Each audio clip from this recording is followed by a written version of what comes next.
Becoming a high-impact team. Part 1. Own it.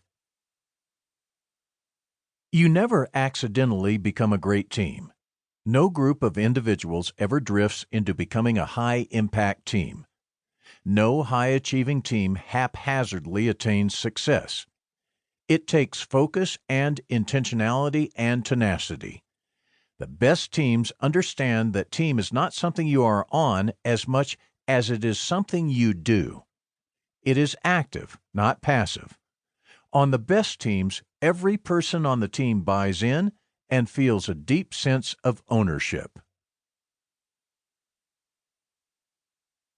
1. Team as a verb? I always thought a team was something you were on, not something you did. I always operated as though team were a noun, not a verb. I thought team was an object, not an objective. I saw team as a social assignment, not a strategic achievement. Maybe that's because I've been part of some bad teams. I've been on teams where the only thing that made us a team was that we happened to wear the same uniform or work in the same organization. One such team was my sophomore basketball team. I went to a large high school in Albuquerque, New Mexico. Albuquerque is known for its desert climate and green chili, but it is not known for producing outstanding basketball players. Because our school was large, we had not only a varsity team but also a JV and sophomore team. 130 kids tried out for the team, and only 14 of us made the cut. That sounds way more impressive than it actually was.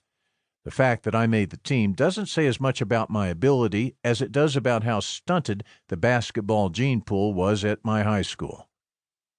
Honestly, we were a group of misfits with a first-year coach from Abilene Christian University. Not exactly a basketball mecca either. We were the petri dish in his laboratory of learning how to coach. He didn't know what he was doing, we didn't know how to function as a team, and we certainly didn't know how to win. This was evidenced by the fact that through the first half of the season, we had a perfect record of 0-11.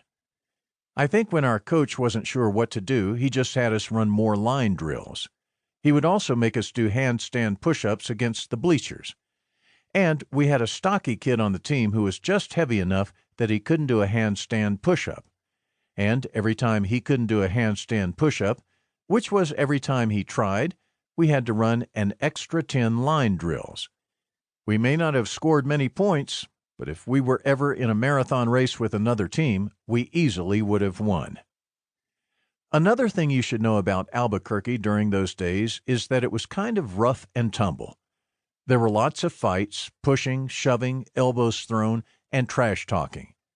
And that was just during warm-ups. I remember one time when our game got delayed a couple of hours because of a bomb threat on the campus where we were playing.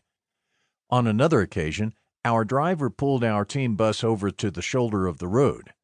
He then advised us that once we entered the campus, he thought we would be safer if we got down and rode on the floor of the bus. The games were so rough that our coach started training us in shadow boxing. Instead of practicing free throws, we practiced sparring with each other. The sparring prepared us well for a game with one of our rivals, Del Norte High School. Surprisingly, we were hanging in there with them. They were playing dirty and taking cheap shots at our players when the refs weren't looking. Our coach kept complaining to the refs, but with no results. Finally, in the third quarter, our coach walked down to the other team's bench and told their coach that he needed to get his players to back off. They exchanged a few words that probably weren't appropriate for someone from Abilene Christian University. Our coach then called a timeout. When we huddled around him, he said, "Okay, we're not going to let these guys push us around. I don't want you to start anything, but the next time someone takes a cheap shot, you deck him." Coach was so serious that he decided to put Muggsy in the game. I'm not sure how Muggsy got his nickname, but I'm sure he earned it. Muggsy rarely played, but he was very aggressive and had quite the temper.